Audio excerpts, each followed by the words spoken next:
Assalamualaikum warahmatullahi wabarakatuh. Waalaikumsalam warahmatullahi wabarakatuh. Alhamdulillah, alhamdulillahilladzi alafa baina qulubina wa asbahna bi ni'matihi ikhwana. Asyhadu an la ilaha illallah wahdahu la syarika lah. Syahadatan tunji qailaha yauman nadamah. Wa asyhadu anna Muhammadan abduhu wa rasuluh. Turja syafa'atuhu yaumal qiyamah.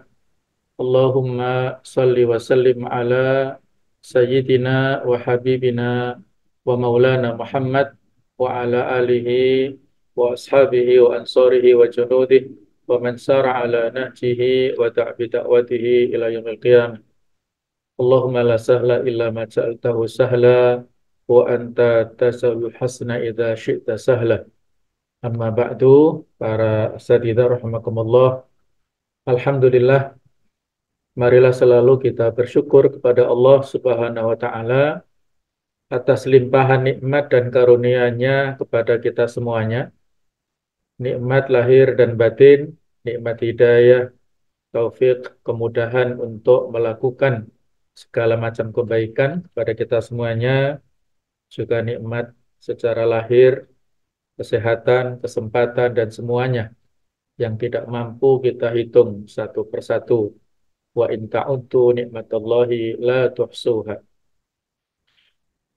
Pada suasana Syawal, marilah selalu kita saling mengucapkan taqabbalallahu minna wa minkum salihal a'mal wa kullu amin wa antum bi khair wa ja'alana minal a'idin wal faizin wal muttaqin wal maqbulin.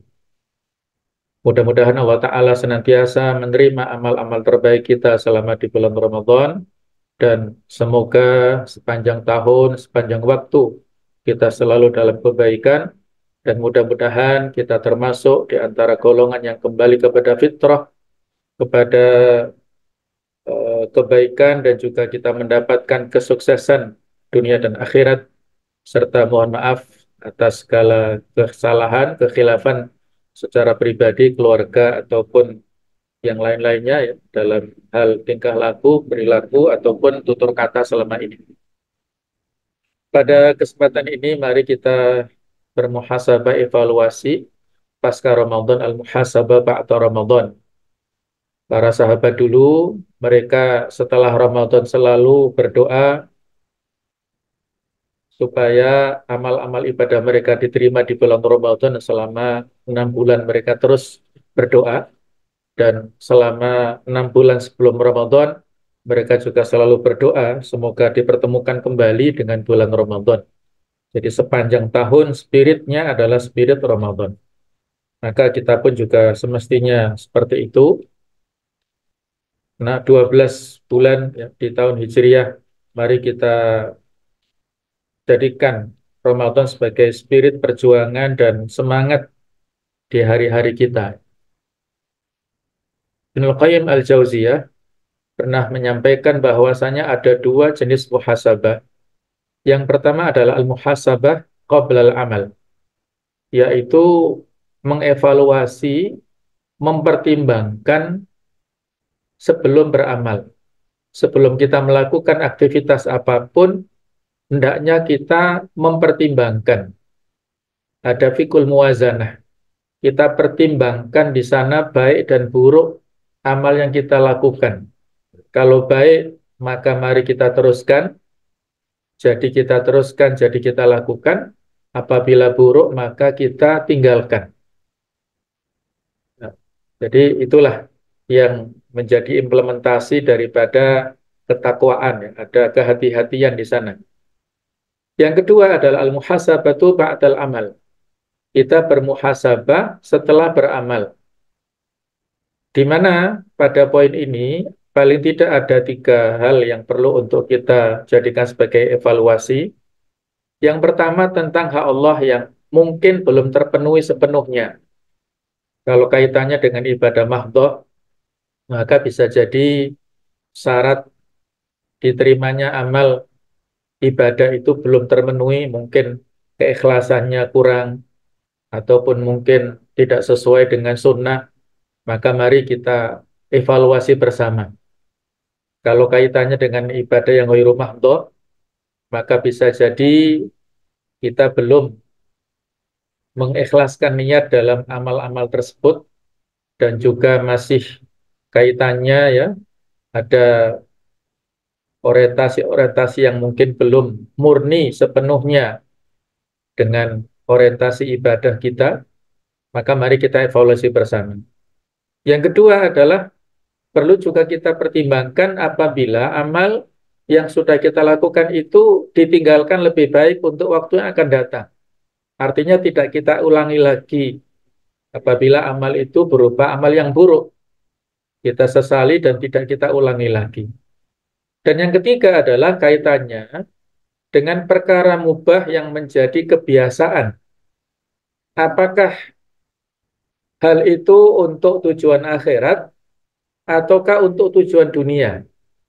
Masing-masing kita punya kebiasaan ataupun mungkin punya ke rutinitas ya, ataupun mungkin punya hobi tertentu, sesuatu yang sering kita lakukan kaitannya dengan hal-hal yang itu tujuannya apakah untuk akhirat atau hanya untuk duniawi. Mari kita evaluasi bersama. Amal-amal yang itu mubah boleh kita tinggalkan, boleh kita lakukan, ya itu silahkan. Tetapi kalau tujuan untuk akhirat, maka itu bisa bernilai pahala. Kalau tujuannya adalah untuk duniawi semata-mata, maka itu tidak mendapat hal atau tidak mendapat pahala. Seseorang yang punya kebiasaan atau punya rutinitas kerja tiap harinya, keluar dari rumahnya pagi, pulang petang, itu juga masing-masing kembali kepada tujuannya. Apakah tujuan kerjanya untuk lillahi ta'ala sebagai sebuah kewajiban seorang suami kepala rumah tangga, kepala keluarga untuk memenuhi hajat dan ma'isyah keluarganya, yang itu niat ikhlas lillahi ta'ala, insya Allah itu adalah untuk akhirat dan berpahala. Tetapi kalau dia beraktivitasnya itu untuk dunia, hanya untuk menumpuk kekayaan, menumpuk materi, untuk meraih jabatan semata-mata, maka itu sesuatu yang tidak bernilai pahala dan sia-sia. Waktu yang dikeluarkan sama, mungkin ada yang 7 jam, 8 jam atau lebih, tetapi yang satu bernilai pahala karena orientasinya adalah untuk lillahi ta'ala, yang satu adalah berorientasi dunia, tidak mendapat pahala sama sekali, bahkan hanya mendapatkan capek dan tidak ada nilainya di sisi Allah Ta'ala. Nah, mari semua itu kita evaluasi bersama. Yang sudah kita lakukan di bulan Ramadan, tiga hal ini mari kita koreksi bersama-sama. Ada sebuah kisah yang bisa kita ambil pelajaran dari seorang tabi'in yang bernama Atha As-Salami.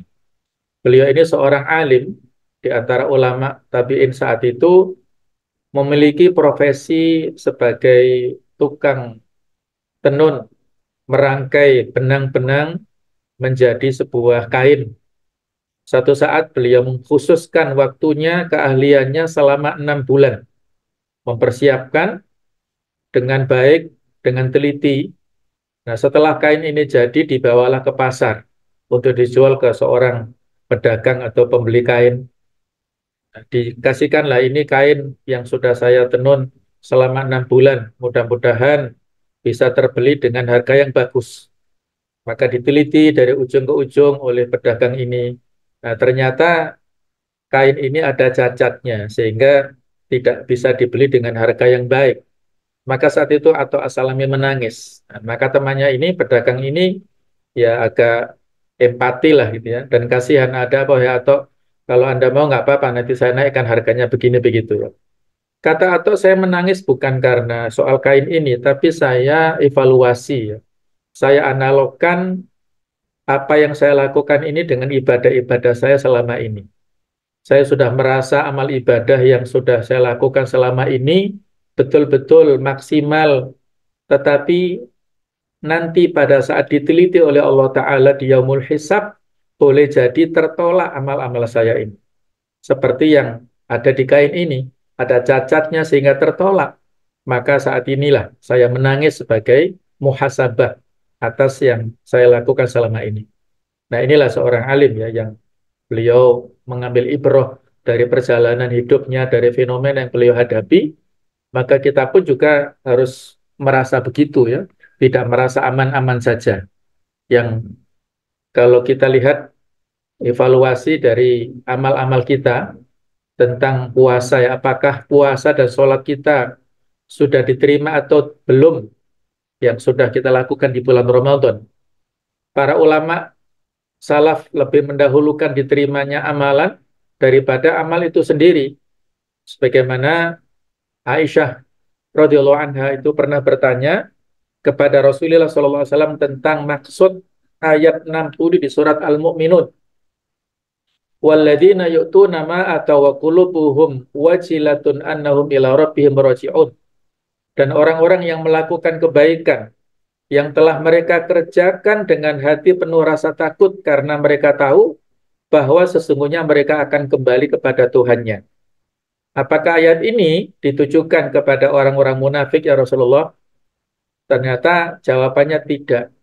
Justru ayat ini ditujukan kepada mereka yang telah melakukan berbagai ketaatan dan mereka takut tidak diterima. Sebagaimana Ali bin Abi Thalib pernah berkata, Kunu liqabulil amal asyadda ihtimaman minal amal. Kalian harus lebih memperhatikan diterimanya amal daripada amal itu sendiri. Alam tasma'u qaulallahi ta'ala, tidakkah kalian mendengarkan firman Allah, innama yataqabbalullahu minal muttaqin. Sesungguhnya Allah hanya menerima amal dari orang-orang yang bertakwa. Surat Al-Maidah ayat ke-27. Jadi takwa itu adalah inti dari diterimanya amal-amal ibadah kita yang mahdoh. Salat kita di antara ciri-ciri orang yang bertakwa di awal-awal surah Al-Baqarah yaitu wa yuqimunas shalah, orang-orang yang menegakkan salat, wa yu'tunaz zakah, mengeluarkan zakat. Mereka ini yaitu adalah ciri-ciri orang yang bertakwa. Jadi takwa adalah sebagai landasan yang untuk diterimanya amal-amal ketakwaan. Kemudian puasa juga demikian dalam rangka la'allakum tattaqun yang sudah sering kita diberikan wasiat nasihat selama bulan Ramadan kemarin. Inti capaian daripada kesuksesan puasa Ramadan adalah la'allakum tattaqun. Demikian pula haji juga demikian ya. Wa tazawwadu fa inna khaira zati taqwa. Takwa itu adalah landasan atau bekal yang harus kita bawa pada saat kita melaksanakan ibadah haji. Jadi ketakwaan itulah yang menjadi landasan bagi kita semuanya supaya amal kita itu diterima oleh Allah Subhanahu wa taala. Dan kalau kita lihat bagaimana para salafus soleh, ya, mereka juga memiliki sikap tidak aman-aman saja. Ya. Siapa yang bisa menjamin amal kita diterima oleh Allah Ta'ala? Para salafus soleh ini beramal dalam diam. Mereka begitu takut amalnya tidak diterima dan merasa sangat sedikit dalam beramal. Padahal luar biasa. Kontribusi para sahabat ini luar biasa. Salah satu contoh misalnya seorang perawi hadis yang sangat banyak, bahkan menempati ranking 1 yaitu Abu Hurairah. Pada saat sakaratul maut menjelang menjemput beliau, beliau menangis. Dan orang-orang bertanya, apa yang membuatmu menangis? Beliau menjawab, as-safarut tawil, jauhnya perjalanan. Nanti di akhirat, wazatu qalil, sedikitnya perbekalan. Padahal kita tahu Abu Hurairah adalah perawi hadis yang terbanyak, tidak kurang dari 5.374 hadis yang diceritakan oleh Abu Hurairah. Beliau seorang ahli sufah yang selalu berinteraksi dengan Rasulullah sehingga riwayat hadisnya sangat banyak, itu masih merasa bekalnya sedikit dan banyaknya aral rintangan. Sementara tempat kembali mungkin ke surga atau mungkin ke neraka. Tidak ada jaminan. Kita semuanya aman dari fitnatul qabr, dari fitnah ujian yang ada di akhirat nanti, dari perjalanan yang panjang. Kalau Abu Hurairah saja merasa ketakutan seperti itu, apalagi kita yang seorang manusia biasa, muslim biasa, jauh dari masa risalah saat ini. Kemudian teladan kita, para nabi saja dengan kerendahan hati mereka masih berdoa mengharap amalnya diterima.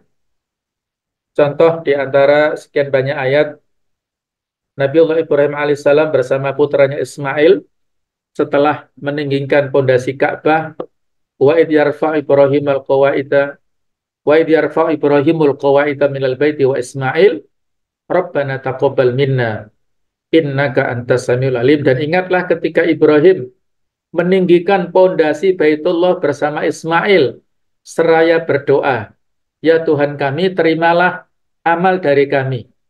Sungguh Engkaulah yang Maha mendengar, Maha mengetahui. Rabbana waja'alna muslimaini laka wa min dzurriyyatina ummatan muslimatan lak. Wahai Tuhan kami, jadikanlah kami berdua orang yang berserah diri kepadamu, jadikanlah dari keturunan kami umat yang berserah diri kepadamu. Wa arina manasikana, dan tunjukkanlah kepada kami cara-cara melakukan manasik rangkaian ibadah haji. Wa tub alaina, dan terimalah tobat kami. Innaka antat tawwabur rahim, sesungguhnya Engkau adalah zat yang maha penerima taubat lagi maha penyayang. Jadi di dalam dua ayat ini memberikan gambaran kepada kita tentang roja dan khauf yang dimiliki oleh Nabi Ibrahim bersama putranya ini.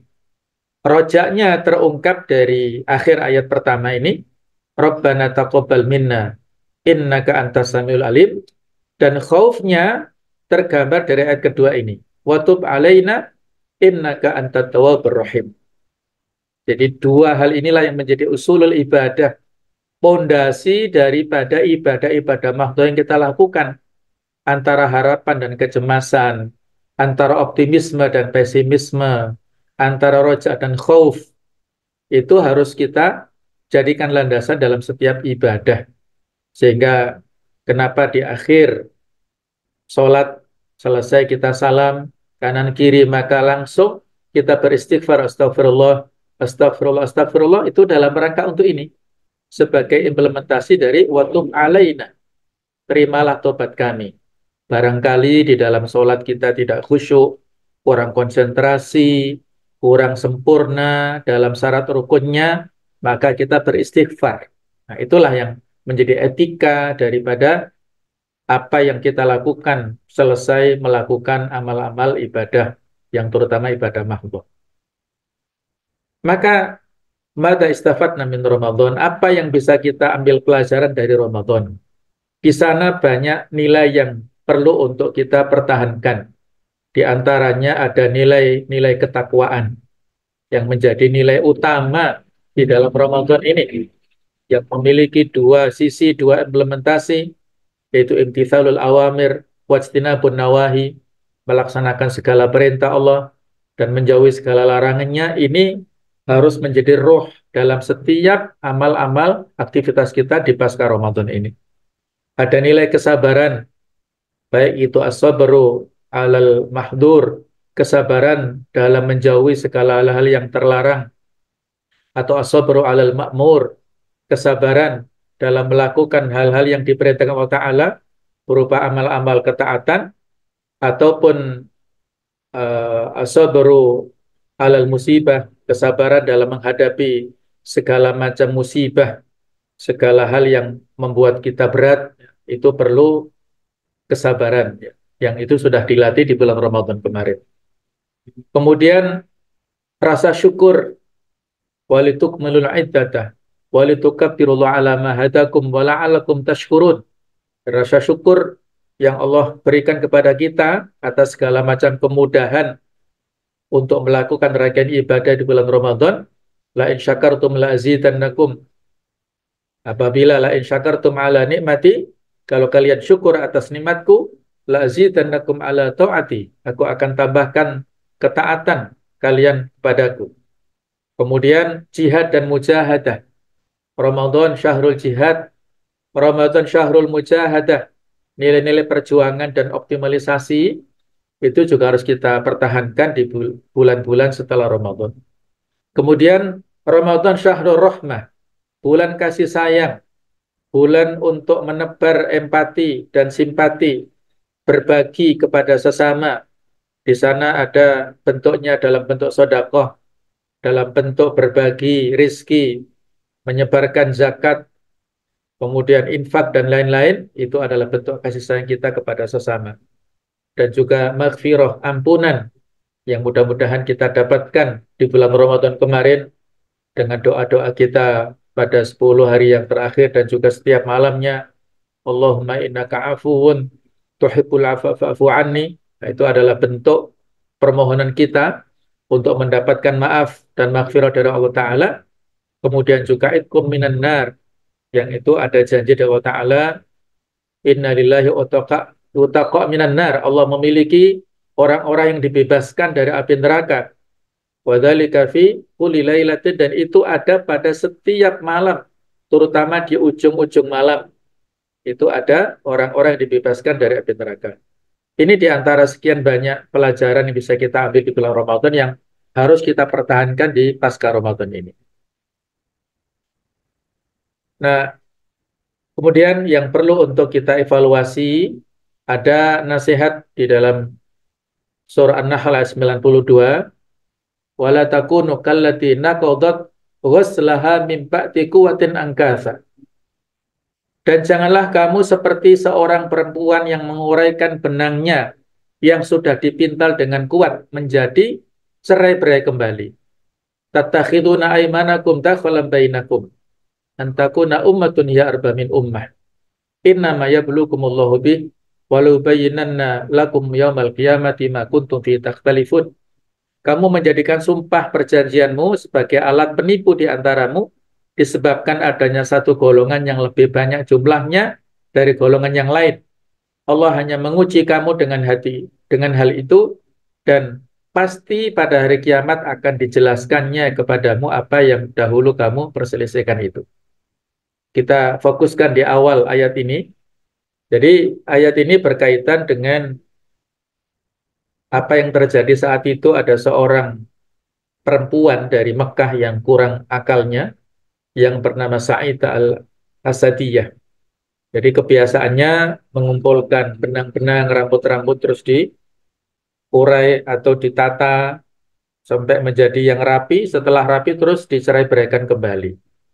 Nah, itu yang menjadi nasihat bagi kita semuanya, yang kaitannya di sini dengan sumpah ya, di antara sesama manusia dalam kaitan dengan muamalah sesama manusia, yang itu jadi sumpah ini apabila ada nilai pragmatisme di sini, apabila menguntungkan diteruskan, apabila merugikan maka dicerai-beraikan ya, atau dikhianati, maka ada nasihat yang perlu untuk kita jadikan sebagai pelajaran ya di awal-awal ayat ini, yaitu kaitannya dengan fenomena untuk ini.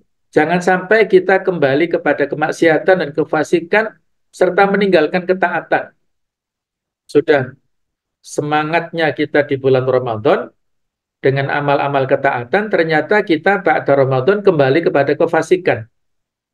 Dan ada fenomena merusak perjanjian di sini yang disebutkan oleh para ulama menafsirkan dari ayat ini.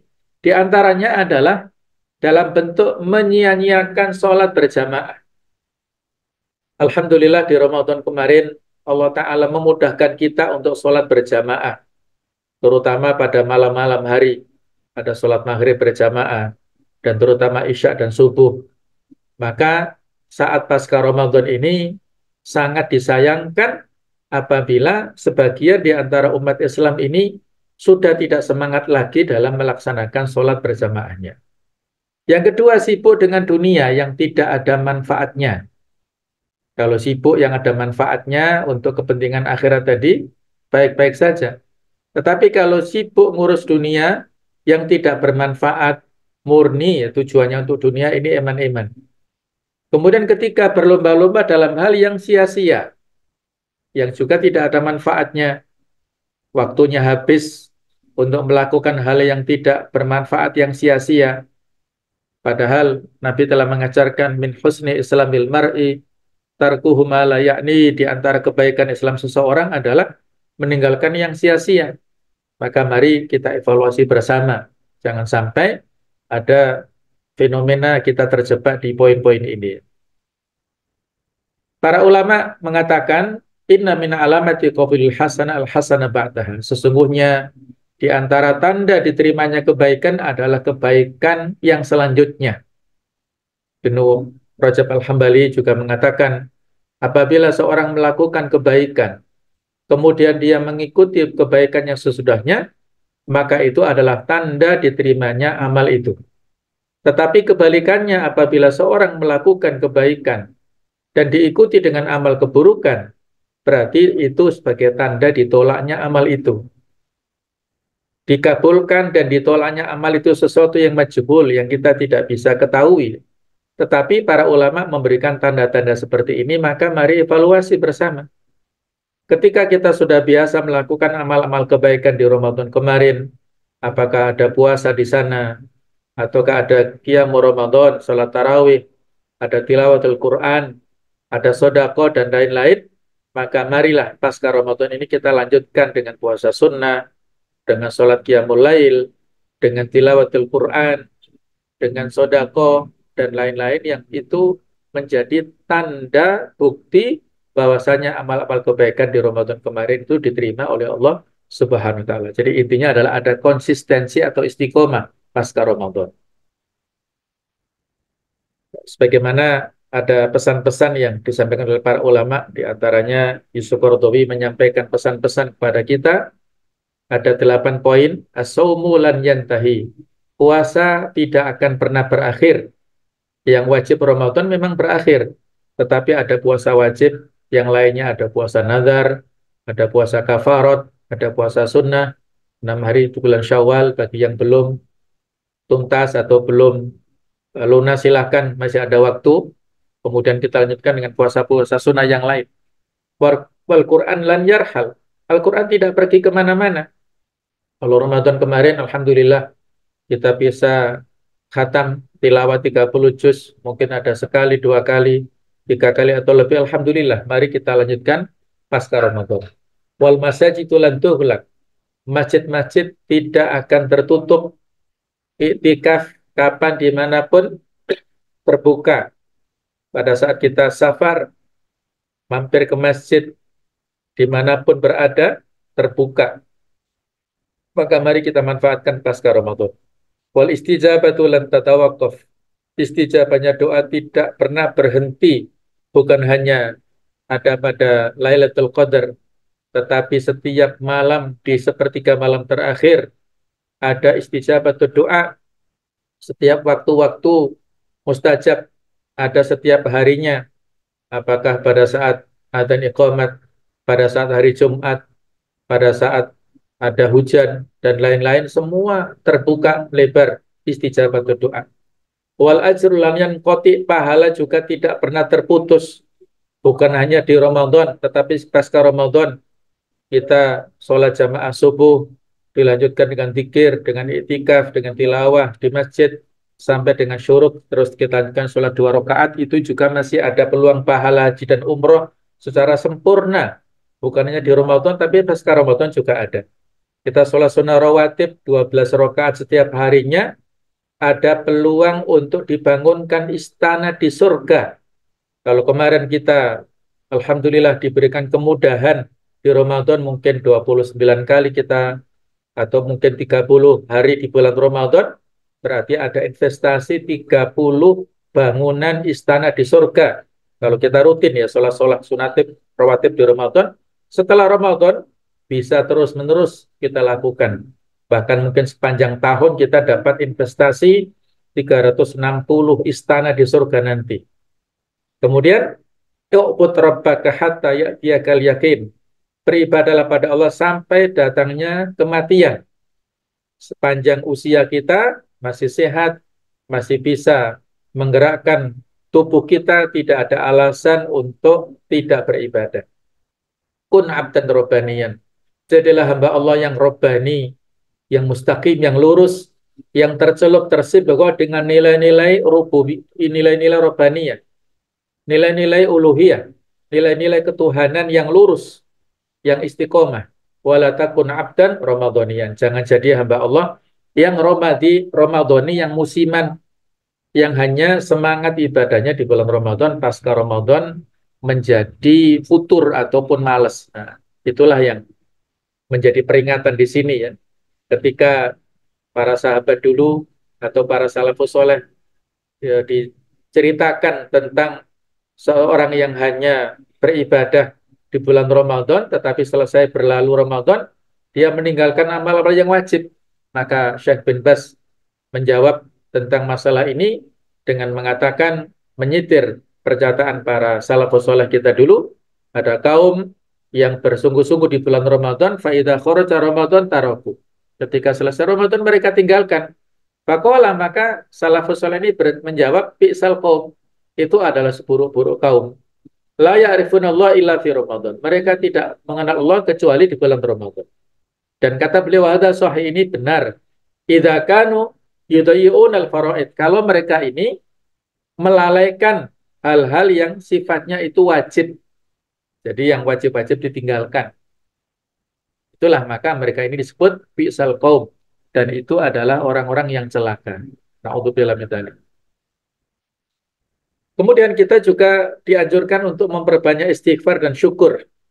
Ketika akhir Ramadan, Umar bin Abdul Aziz saat itu sebagai khalifah menyebarkan instruksi surat-surat kepada masyarakat untuk memperbanyak istighfar dan sedekah.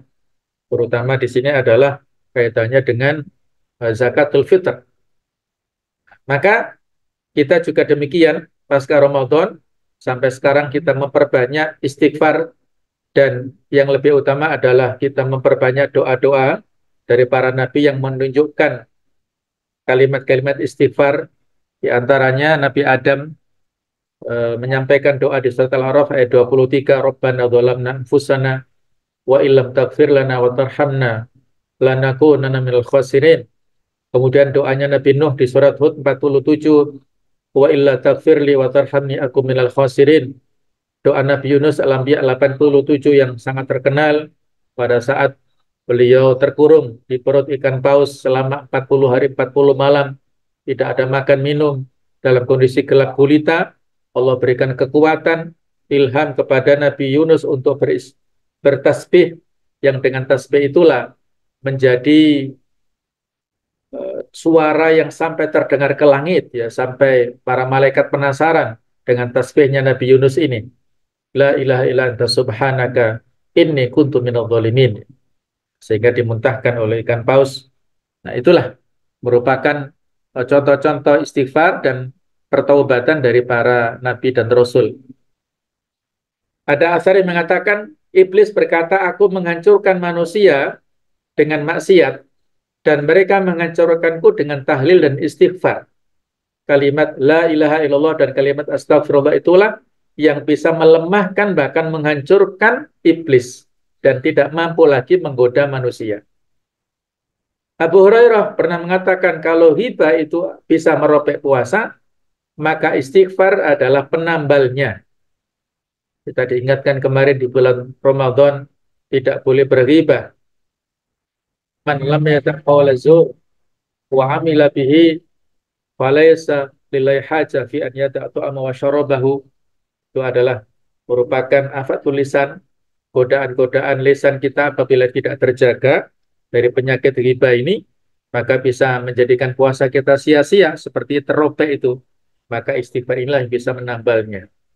Dan para ulama salaf juga mengatakan zakat fitrah atau sedekah ini posisinya seperti sujud sahwi. Kalau kita sholat dalam kondisi lupa, maka untuk kafaratnya, untuk menyempurnakannya dengan sujud sahwi. Maka begitu pula Ramadan kemarin yang banyak sekali mungkin kekhilafan kesalahan kita, maka kita tambal, kita sempurnakan dengan zakat fitrah atau sedekah di akhir Ramadan kemarin. Maka tidak ada pensiun untuk ibadah. Wa'bud rabbaka hatta ya'tiyakal yakin di akhir surat Al-Hijr. Ya. Ibadahlah kepada Tuhanmu, kepada Rabbmu sampai keyakinan kematian datang menjemputmu.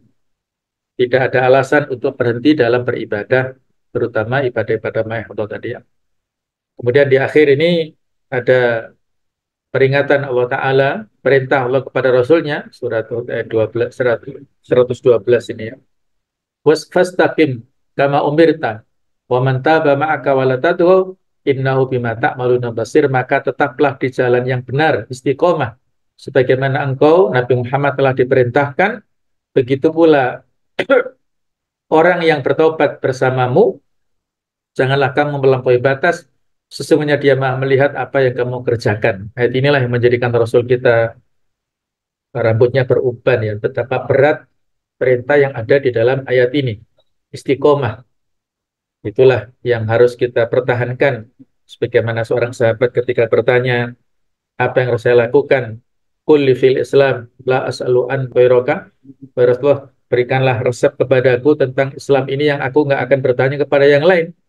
Maka Nabi memberikan jawaban, Kul amantu billah tsumma istaqim, katakanlah aku beriman pada Allah kemudian istiqomah. Itulah resep kunci kesuksesan kita di bulan Ramadan. Semoga dengan muhasabah ini Allah Ta'ala menjadikan hati kita selalu dalam kebaikan, dalam kebersihan, dan semangat Ramadan selalu kita jaga, spirit Ramadan selalu kita jaga sampai nanti kita bertemu dengan Ramadan yang akan datang. Mudah-mudahan masih ada umur panjang pada diri kita masing-masing. Demikian mudah-mudahan dalam manfaatnya. Kurang lebihnya mohon maaf seikhlas-ikhlasnya. Wallahul muwaffiq ila aqwamit thoriq wal hadi ila sawa'is sabil. Nasrun minallah wa fathun qarib. Wassalamualaikum warahmatullahi wabarakatuh. Waalaikumsalam. Waalaikumsalam warahmatullahi wabarakatuh.